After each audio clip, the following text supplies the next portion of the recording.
This recipe has been in my family for a very long time. It's the way my grandfather would cook his potatoes. Very old school, very French with lots of onions, speck, and potatoes, of course. So to start with, you need 2 onions, and I'm going to dice these. This is a really rustic dish, a dish that they used to do in the old days when they didn't have too much money, and a dish that was quite hearty, especially in the winter time.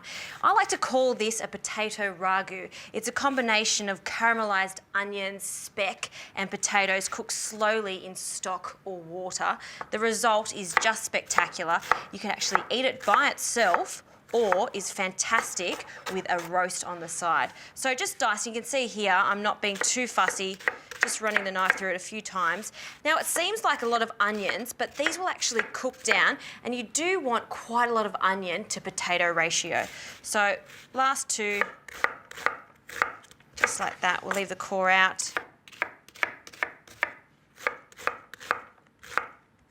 Perfect. So I've got a pan on, quite a deep sauté pan here. We need a good glug of olive oil. My grandfather, I'm sure, would have used a little bit of butter here, but olive oil is good for this. In with our onions. And usually when I'm cooking onions like this, I don't want any colour on them.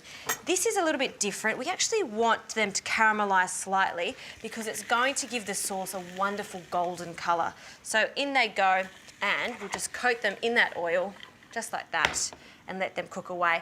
At this stage, I'll also add some speck. I love speck because it comes in a big chunk like this, and I want to cut it into lardons. So first of all, we'll take the skin off, just like that. You can leave a little bit of the fat because there's lovely flavour in that.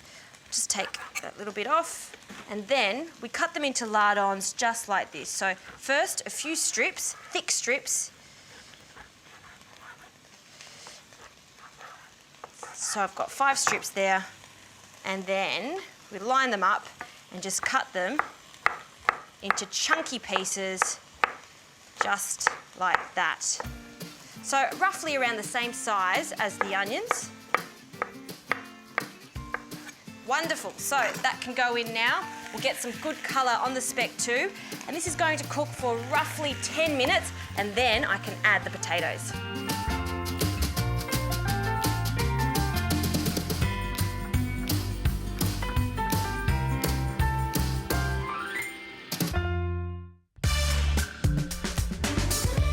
The onions have cooked down slightly, and you can see there that there's some good golden colour on it. So over to the potatoes. You need about 1 kilo of potatoes. I've got 3 potatoes here, 1 enormous potato and 2 medium ones. I like to use Desiree for this recipe because they hold their shape after they've been cooking for quite a while.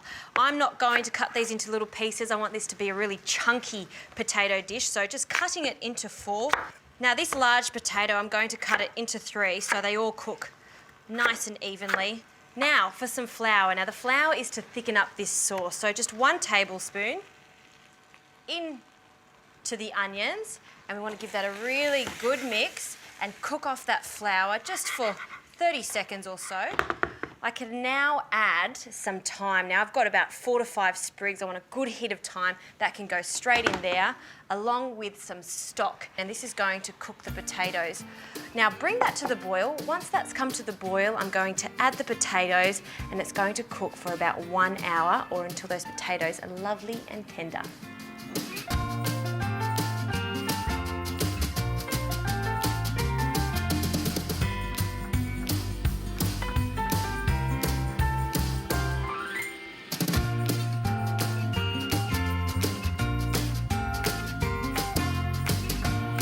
Now I'm just going to check these potatoes. It's been about 50 minutes and they are perfectly cooked. They have to be super soft, which they are, but you can see because we've used Desiree potatoes there, or any waxy potato would work, they've held their shape.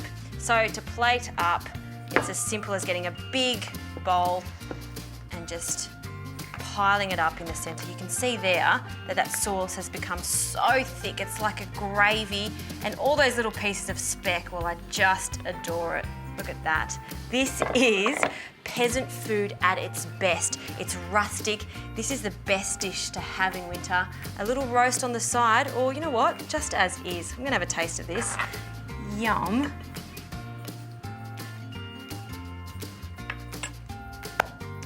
For me, that tastes like home.